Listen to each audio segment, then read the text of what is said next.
Good afternoon to everyone. Bon appetit. Buen provecho.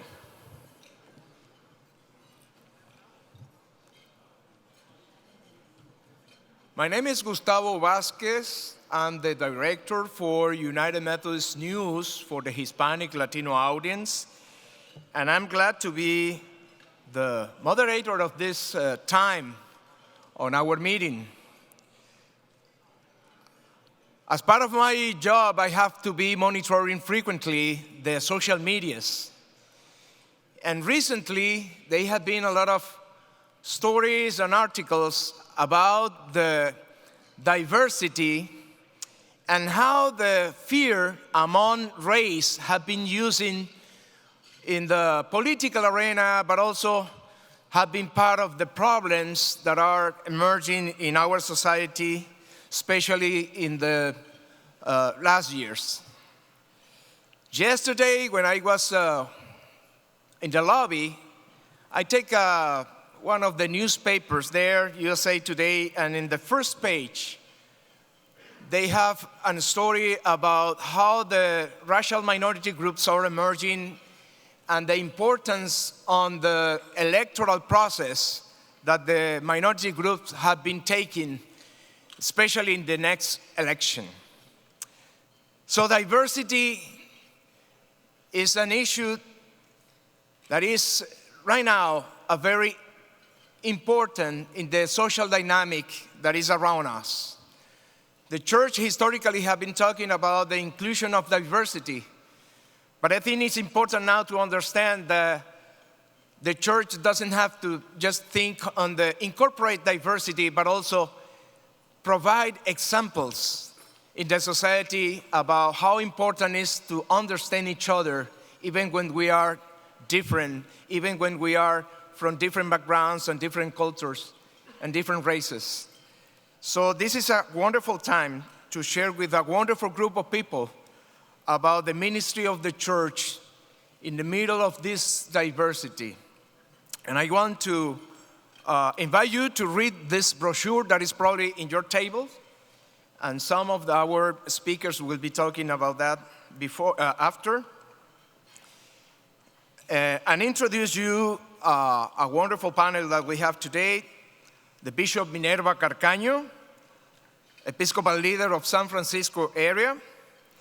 The Reverend Jorge Dominguez, Executive Director of Connectional Ministry in the Annual Conference of California, Nevada. The Reverend Siobhan Cornell, Executive Director of Native American Comprehensive Plan. Reverend Paul Chang, Executive Director of the Korean Ministry Plan. Tosca Medlock Lee, Interim Director of Strengthening the Black Church for the 21st Century. The Reverend John Ora, Program Manager of Asian American Language Ministry Plan. Mr. Manuel Padilla, Interim Director of the National Plan for Hispanic Latino Ministry. Mona Lisa Tuitahi, Executive Director of the Pacific Islander National Caucus. And the Reverend Lisette Perez, that is the pastor of Oasis United Methodist Church in Pleasantville, New Jersey, and also the president of Marcha, the Hispanic Latino National Caucus. And now I want to let her come, Lisette, and make a welcome and introduction to the group.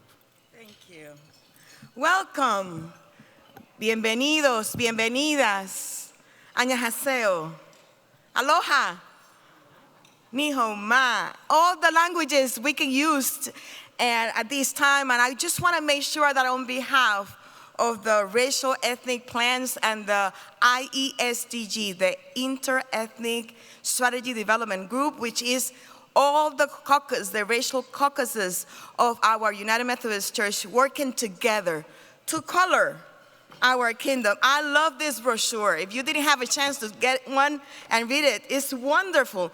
It is inviting us to color the kingdom of God and to try to make sure that we color it with all our diversity, to color it with our color, race, language, genders, I would add, and theological and cultural perspectives. So welcome to this space as we hear from the different national plans and from the different racial ethnic. I just want to welcome you and also to invite you to color with us. Thank you.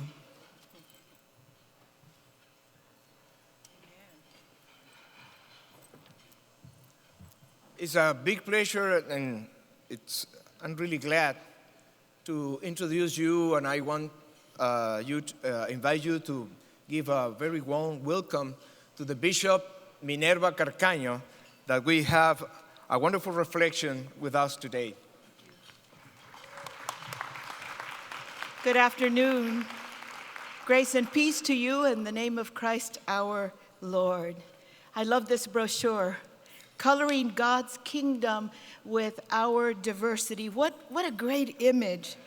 When my daughter Sophia was a little girl, we gave her this small palette of watercolors, and the first thing that came out of her 2-year-old mouth was, "Where are my brushes? I want to color." She delighted in coloring everything around her. Wouldn't it be wonderful, brothers and sisters, if we, the church, delighted like children in coloring God's kingdom with our diversity, coming to inhabit it with the fullness of the palette of colors that God has made us to be, with space enough for all of us? You and I know that it takes intentionality to color God's kingdom in this way. The intentionality of never losing colorful beauty, knowing that if everyone around us looks just like us, we've lost some beauty. The intentionality of ardently desiring to be brought into connected relationship with one another, so very close that the colors of our identities begin to flow into one another's identity, bringing hues of beauty that we've never seen before. The intentionality of celebrating the diversity in the mind of our Creator God when He took the dust and the brushes of His creative spirit and colorized us all to His heart's delight. This is the heart, I believe, of our national plans for racial ethnic ministries of the United Methodist Church: Native American, Pacific Islander, Korean, African American, Black, Hispanic, Latino, and Asian American.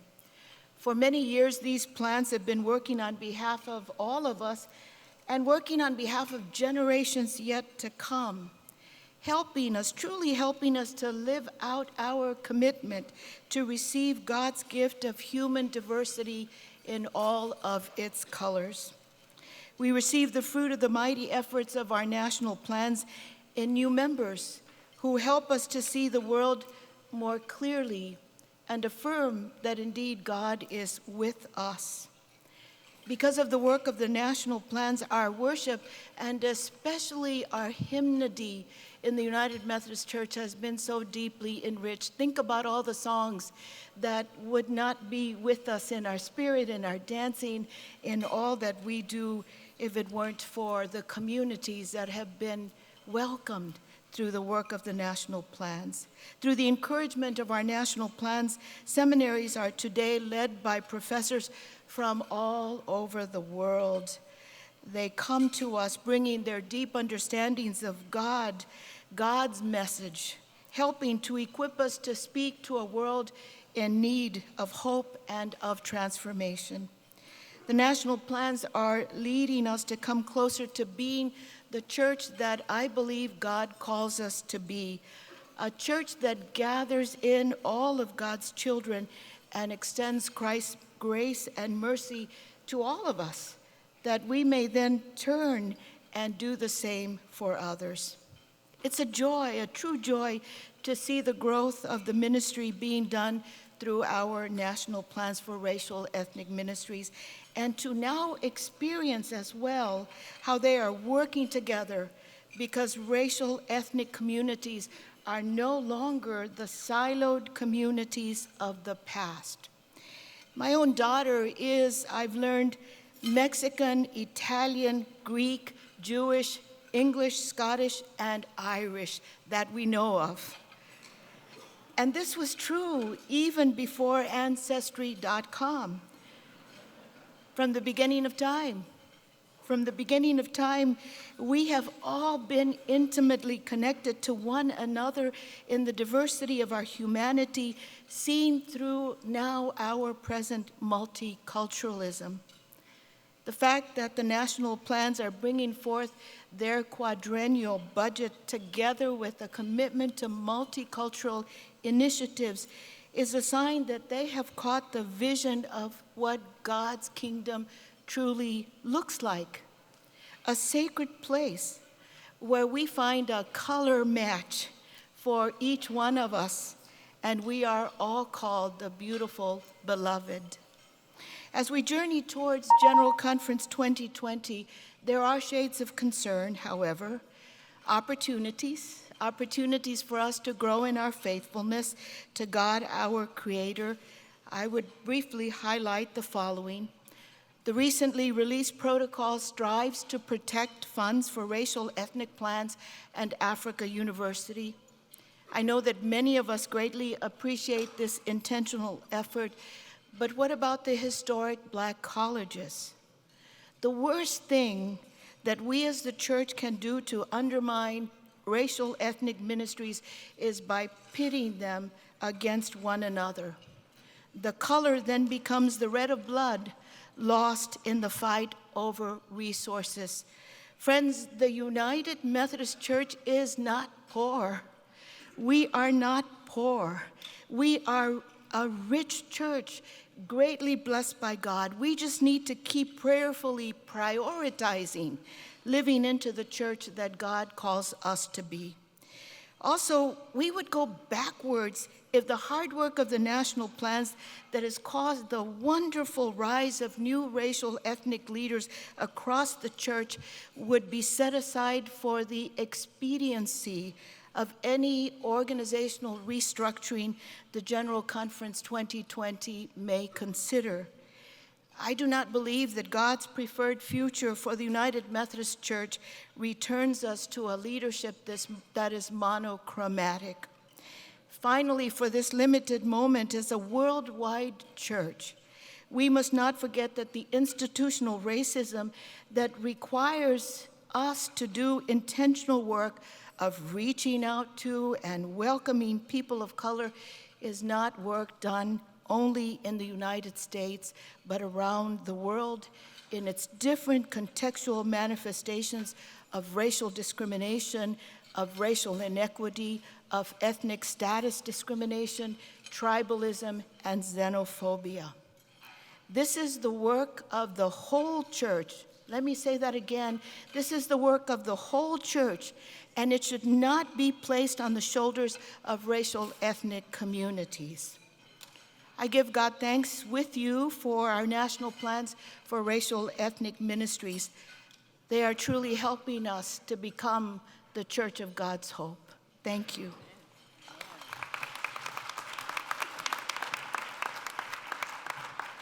Thank you, Bishop. And now I want to introduce all of you, the directors and the executive of the different national plans that work with the different racial ethnic communities in the United Methodist Church.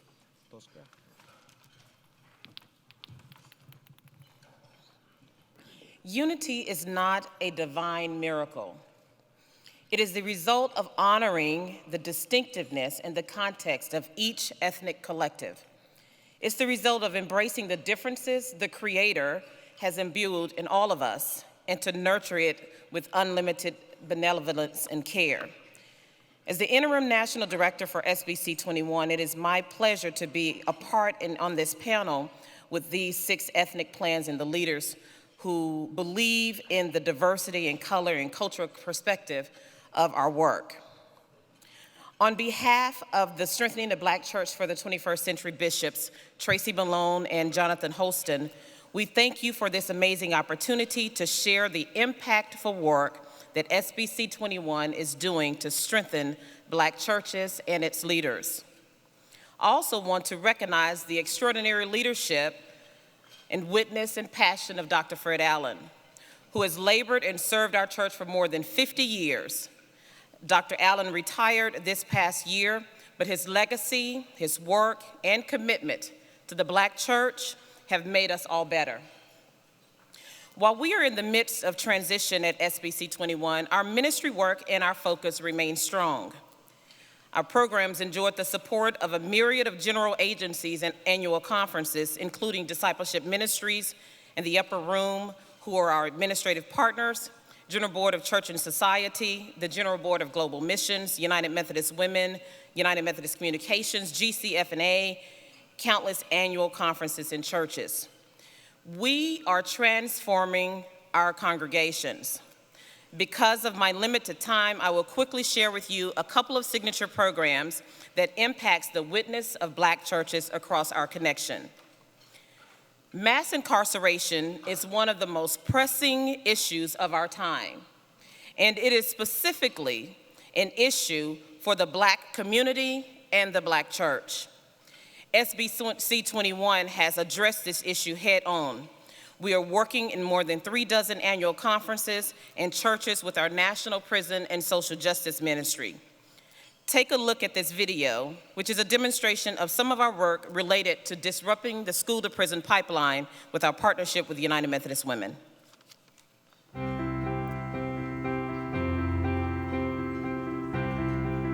Today's event, I'm excited. We are having a kickoff for the National Prison Summit on Mass Incarceration. And today is what we call a pre-intensive for educators in a discussion and a teaching and training around the school-to-prison pipeline and what every educator should know. The vision is that teachers from the Dallas-Fort Worth area can get together and just to become aware and to have some understanding on the school-to-prison pipeline, the cradle-to-prison pipeline, just information about it and what's happening and how it impacts the classroom and education, and what they can learn and strategies that they can learn to take away to prepare the classroom for this type of issue. It was wonderful talking to the educators of DISD and what we can do, how we can partner, how their decisions impact the kids that we're dealing with. So how we can partner to make that work instead of expelling kids from school and they come into the juvenile system, and then once they go from the juvenile system, 70% of the kids who are removed from school and end up in detention do not get a diploma. So how can we address that? How can we change that? How can we keep kids in school? So I commend DISD. You have dedicated people who are willing to make a change in the kids' lives that we serve by not referring them, not kicking them out, finding the resources that the school has, referring them to an R to keep them in and get them the services. So DISD, educators, you guys rock. Thank you very much. We are excited that we will host this 2020 National Prison Summit in Compton, California, on October the 29th through the 31st, 2020. So you'll be getting more information about that. And finally, our national network of young adults. The NNYA, in its third year, has delivered amazing results to grow a pipeline of young leaders, transformational leaders for our church. Its core program, Leading in Transformation, also known as LIT, has seen a tremendous results of our work. The program, led by Nathalie Nelson Parker, is proud to report that NNYA now has over 200 young adults who have accepted their call to ministry. 10% of those are currently in seminary, and 54 are currently on a path towards ordination in the United Methodist Church, all under the age of 35 years old. Take a look at this video.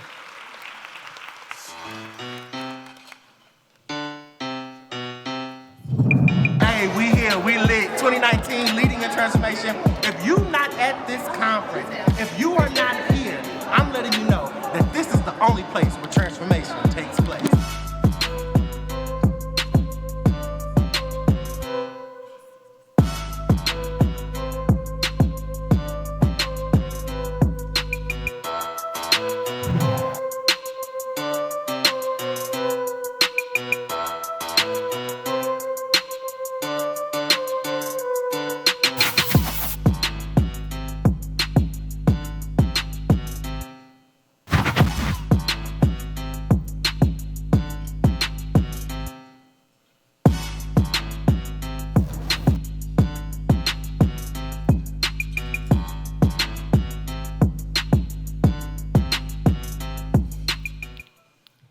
Thank you for allowing me to share the SBC 21 impact with you, and now I will invite my colleague up.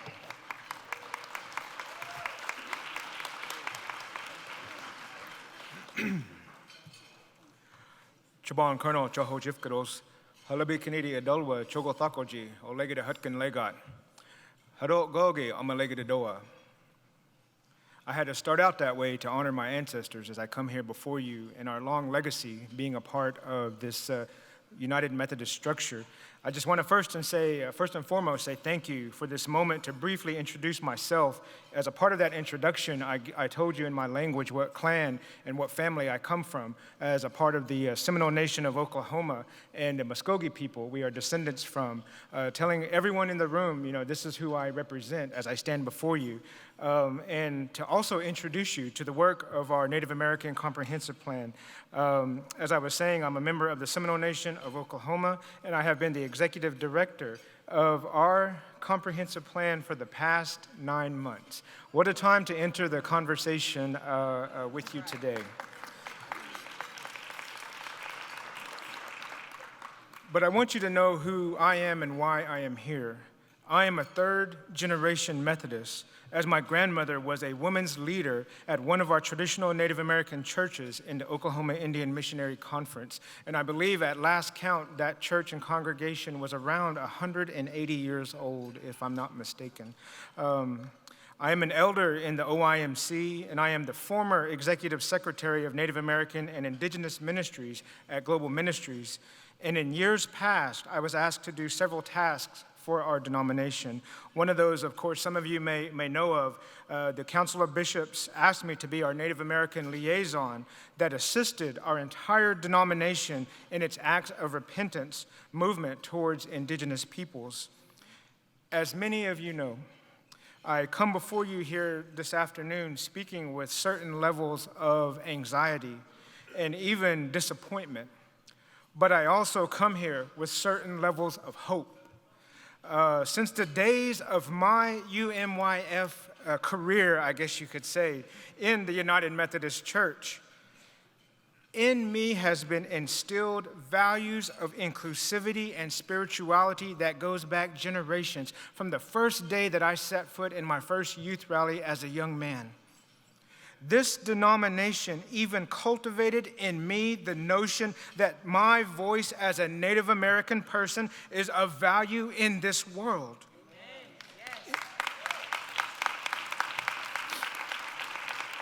It is the same voice that I use today to speak on behalf of our work as the ethnic racial plans of our denomination, the work of the Native American Plan as its executive director, and it is this voice that I speak from to represent all of our relatives of diversity all throughout creation. Just as happened many times in history, we are now finding ourselves asking the same questions that we have before. Where is our place in this movement? Asking questions of inclusivity, asking questions of representation, asking questions such as, will the denomination that we have all come to be a part of and love force us to find another spiritual home? The respective leaders of our movements quickly recognized that as we've been going over for the past 48 hours, the proposals, they quickly recognized that the interaction between grassroots movements of respective denominational proposals only minimally included the voices of our ethnic representatives and communities from around our connection, and in some circumstances did not even include our voices at all. Our hope, not our dismay, but our hope, is that while we have frustrations, that we too can continue to join together in efforts to protect the life-altering work of our national plans. Every person that you see on the videos, every voice that is represented in the directors up here is engaging in life-changing ministry at this very moment. But yet we have to confess, will that continue on into the future? Even for our Native American Comprehensive Plan, our hope is that this relationship will continue for many years to come. Native peoples have historical roots in this movement. My own ancestors as Muskogee people met with John Wesley and others from the Savannah community as this movement was in its infancy. My own ancestors started those conversations that we are now still having today. Our hope is now that our work can continue as we come out of a time of transition, especially for us in the Native American plan, in the Native American community, and into an era of healthy relationships where our communities of faith and partnering allies can focus on the importance of some of our priorities as indigenous peoples. Remembering the importance of our indigenous languages, recovering some of our indigenous spiritualities, which at one time was demonized by all denominations of the Christian faith. Seeking justice for climate and this Mother Earth that provides us everything that we have. And even the priority, most importantly, of remembering the place of indigenous women here domestically and abroad across the world. Remembering the violence that we have to survive before we even can get to church. We're hoping that we can remain in partnership with each one of you relatives as we seek to create a better world, not just for the ethnicities that we represent, but for all our people. A few months ago, all of our groups came together and we held for the first time in history, we held a young adult gathering. In fact, there's a report on the state of the church in your booklet on page 22 about it. We hand-selected 80 persons from each of our constituencies to come and to talk about the need for our future, the need of working together. And in fact, it was us as directors. We were the ones that were the students because we learned what we need to be doing to advocate for our people. And even we quickly realized in this group that was all of our respective ethnicities represented, we realized that in that body was a vast theological diversity, a vast understanding of what it meant to be a member of the Christian faith, a vast array of thinking. But what taught us this, that despite even all of these differences, the young people valued that diversity and wanted to worship together, wanted to do things together, wanted to go do service projects together. They wanted to grow together. It taught us to have faith in our people and their young people and their leadership. But one of the things that we came to a conclusion also after we began to look back is that in that group of young adults, it represents how the world around us looks. Even though there are times when our churches do not look that way. We saw the value in working and praying and being reverent in the midst of all of diversity.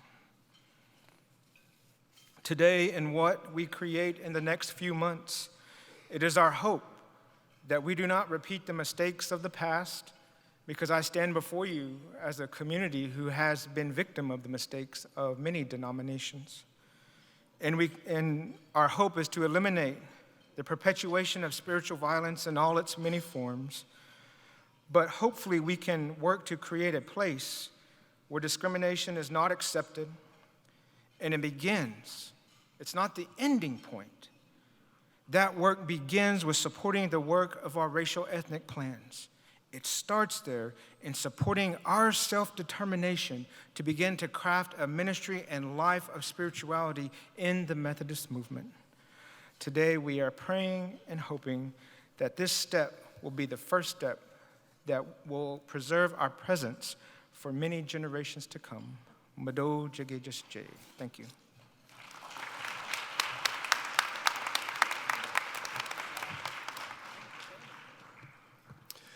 Good afternoon, friends. Grace and peace to you in the name of Jesus Christ. My name is John Oda. I direct your Asian American ministry plan, and I've been in this position for the past 6 months, so I'm the new kid on the block. Yesterday, Bishop O preached a powerful sermon, and in that sermon, he came to the conclusion that God is with the United Methodist Church, even during these uncertain times. And I wholeheartedly agree. I have seen the fruits of the Holy Spirit and the work of these national plans. Just FYI, if you want to look at the reports, you can find them in the ADCA. The report on the Asian American Ministry Plan can be found on page 682. I'm going to show a couple of slides here.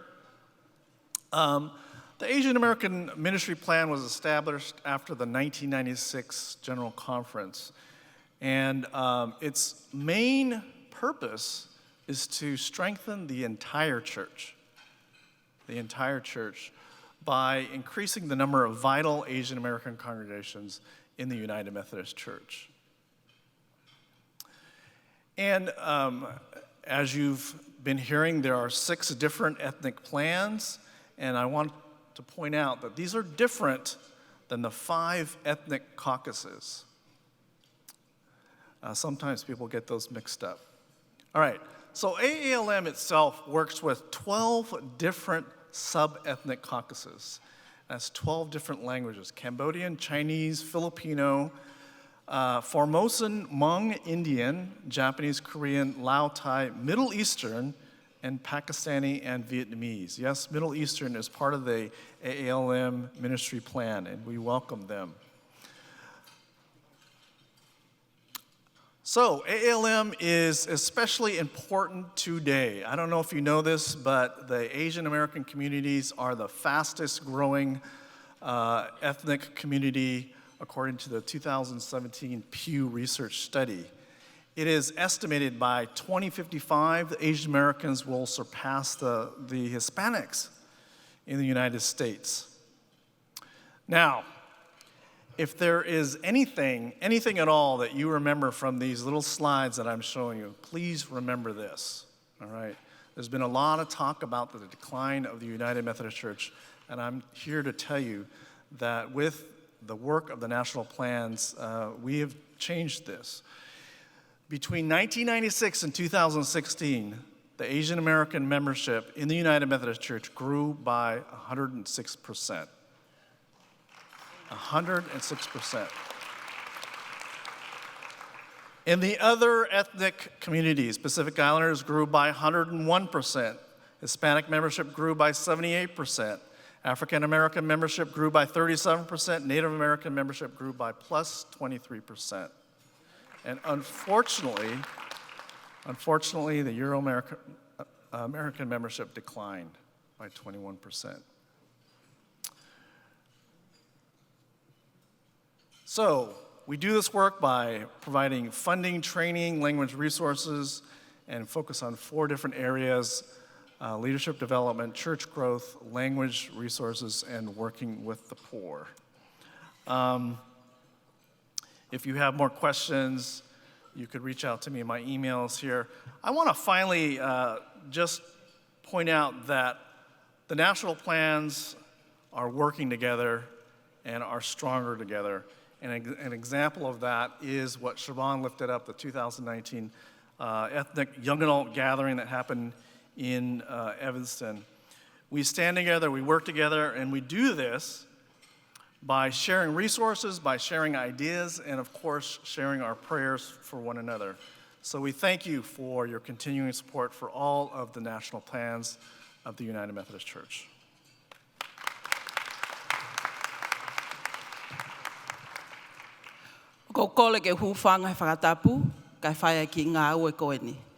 I too want to ask permission of the first people of this land, of the elders and the spirits that are here with us, permission to speak before you. And with that, I greet you with a big aloha.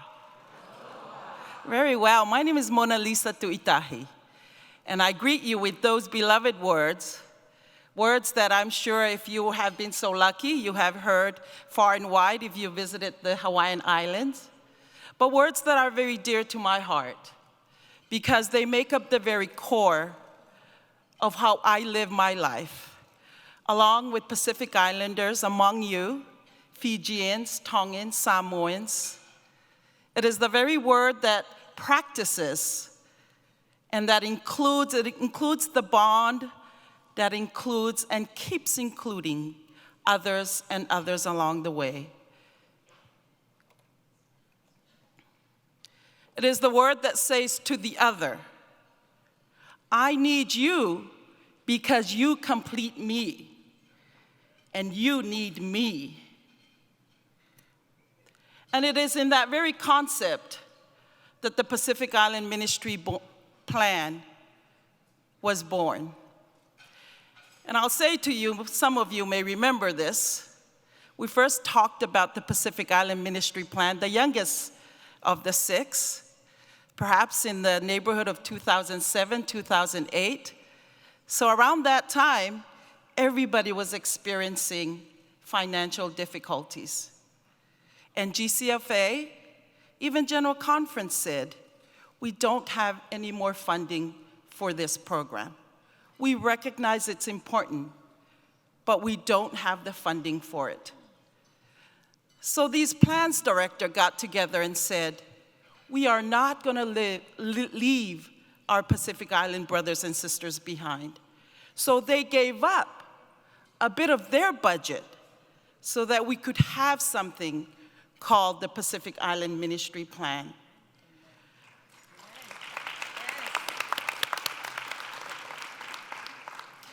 And we have lived in that pattern of mutuality and reciprocity, something that is very dear and defines my very existence, but not just me.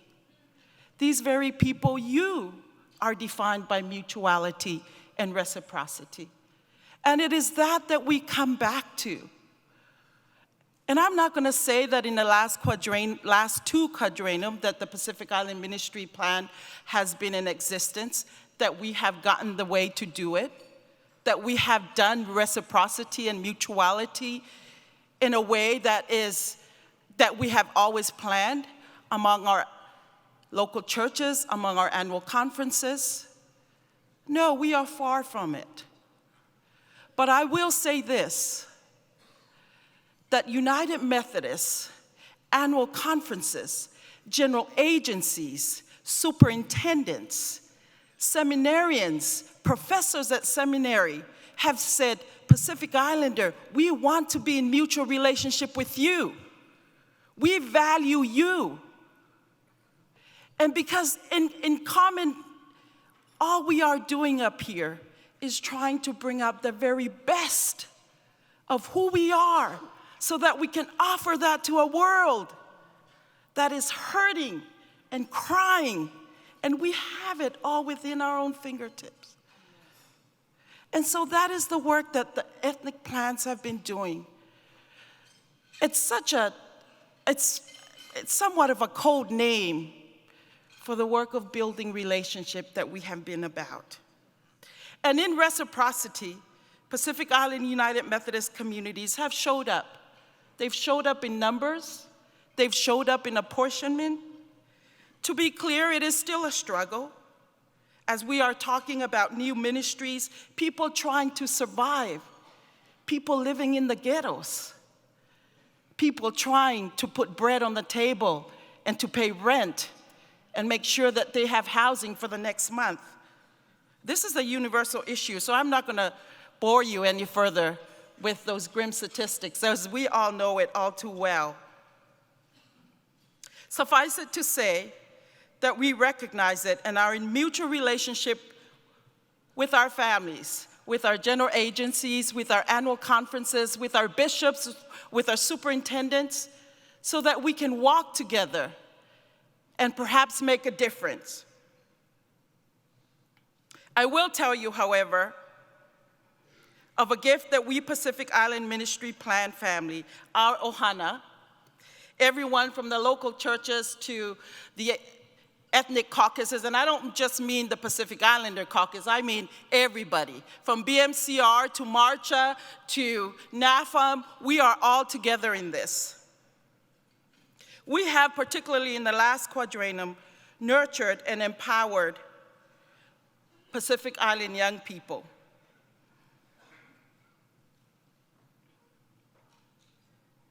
Specifically, we have recognized the challenge of migration, and you know this.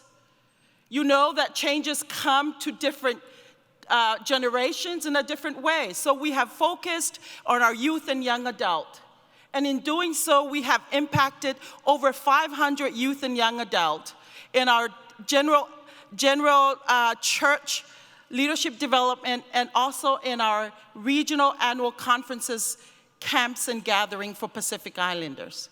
And so without further ado, I want to end with a short video to that effect.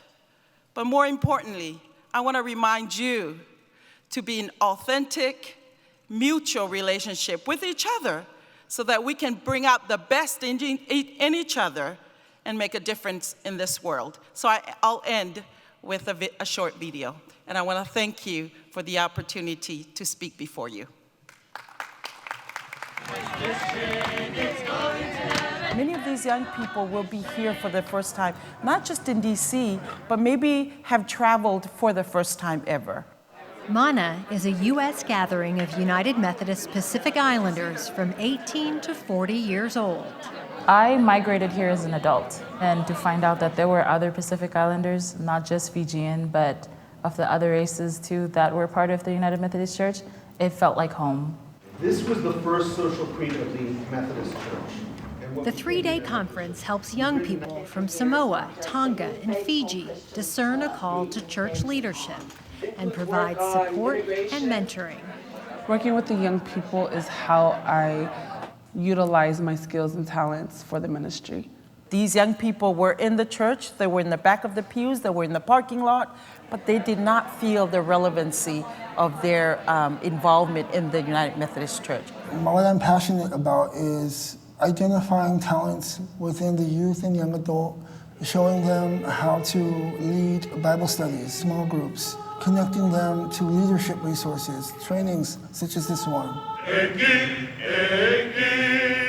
Organizers hope these young people will preserve their cultural traditions within the United Methodist Church and pass them on. I love to use my gift of singing and music for the church. I'm a choir director, and I use it every week in church. Attending these conferences and being surrounded by peers who share the same passion with you, it inspires you and motivates you to want to continue to serve the ministry faithfully and with all your heart.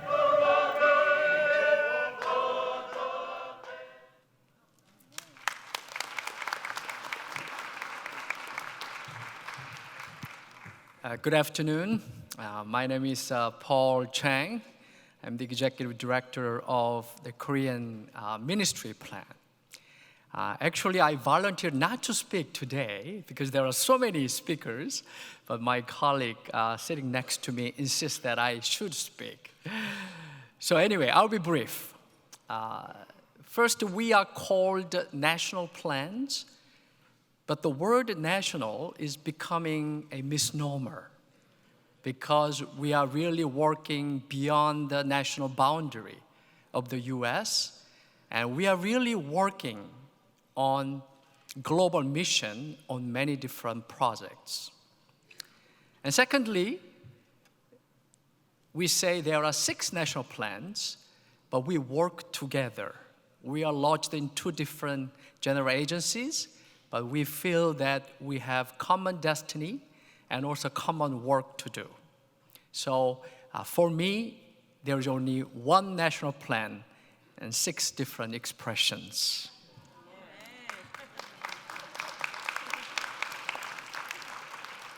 And thirdly, if you need a partnership for Korean ministry in your district, in your annual conference, just let me know. Thank you.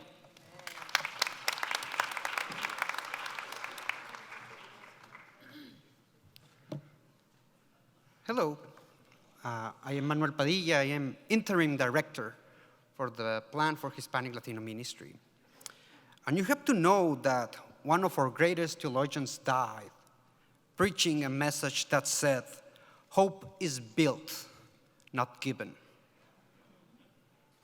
And that is what the United Methodist people has been doing with the ethnic initiatives. Since 1992, our forefathers realized that monocultural, monolingual, monogenerational was not the right way to build the kingdom. You have to know that nowadays the 6 ethnic initiatives are working with all the annual conferences in continental US. And together we create partnerships and implement relevant programs that affect not only local congregations, but local communities. And today, as we gather as stewards of the future of the United Methodist movement, we invite you to continue building this hope. A hope of a church that does not make sense to us, but that makes sense to our children and our grandchildren. Thank you.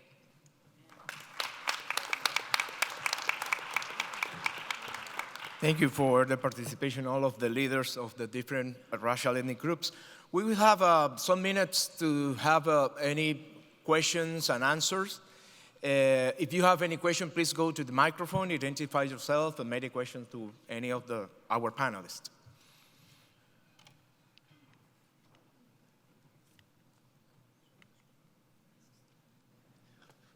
My name is Andy Bryan. I'm from St. Louis, Missouri. I'm a clergy delegate. It's not a question. I was just wondering if the slide that had the growth of the various groups could be put back up there. I wasn't quick enough to get my phone out to take a picture of that.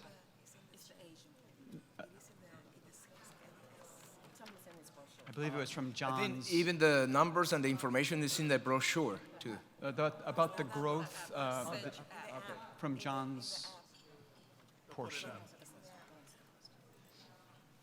Yeah, it's worship attendance numbers.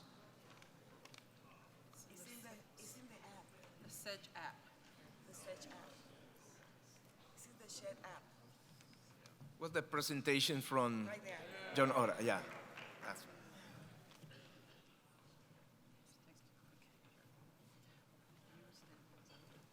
Yes. Yes, Tom Hudspeth from Lovers Lane United Methodist Church in the North Texas Conference. I just want to say to all of the panelists that you have deaf people in each of your communities that we are serving. And I feel like they're underserved. And I want just to say, do not forget the deaf in your ministry, and that the United Methodist Committee on Deaf and Hard of Hearing Ministries and the United Methodist Congress of the Deaf are willing to partner with you if you'll partner with us. We also have a need to provide training and theological training for deaf people, and we need a national plan for deaf and hard of hearing ministry. So I'm thinking of ways to partner with you. I don't have a question, but just a commission.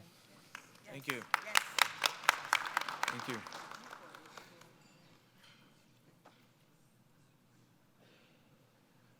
Byron Thomas, clergy, North Georgia.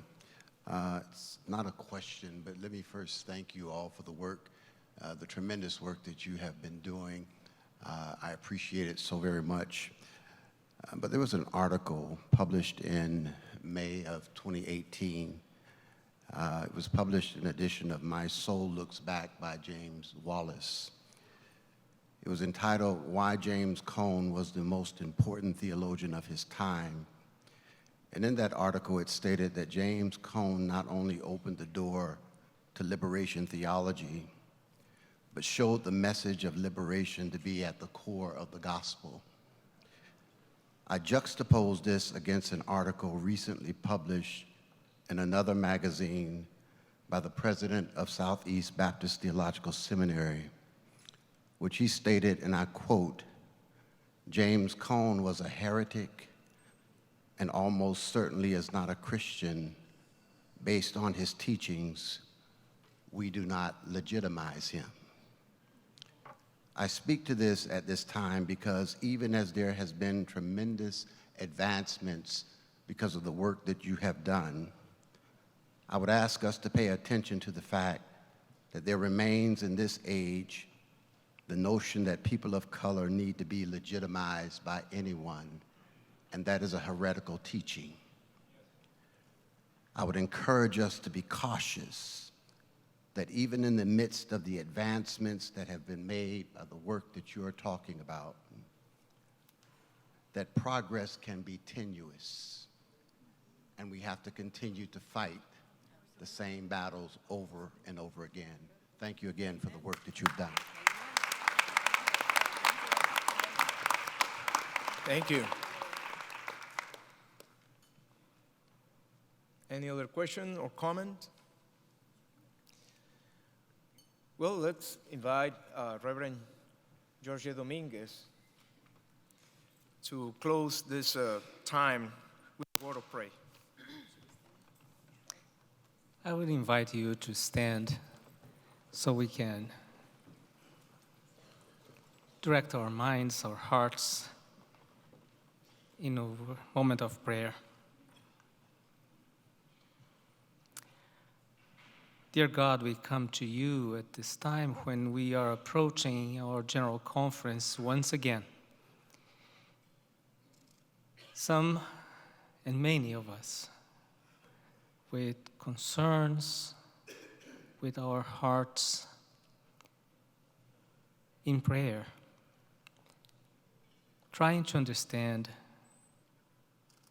your will about our unity towards the future so we can continue to do your mission, to be your partners in mission. Help us not to forget that the road to unity is an unfinished journey. Sometimes our eyes are not open to the little ones at the side of this road. Sometimes we forget the people who are not visible. Sometimes we forget the people who were here before us. We come to your presence asking that you continue to lead us and guide us in our search to learn from each other, to include all of our diversity as your creation, as your image, a beautiful image that brings us in a colorful mosaic of your kingdom. Help us to acknowledge the moments that we were not faithful. Help us to not lose courage even in moments of trial, that we are with you and that our church is trying to face our sins, our theological differences, our struggles, but particularly not to forget that we have in many, many moments excluded people who are not in the center. Thank you for this opportunity and for this blessing that these ethnic ministries have provided to our church.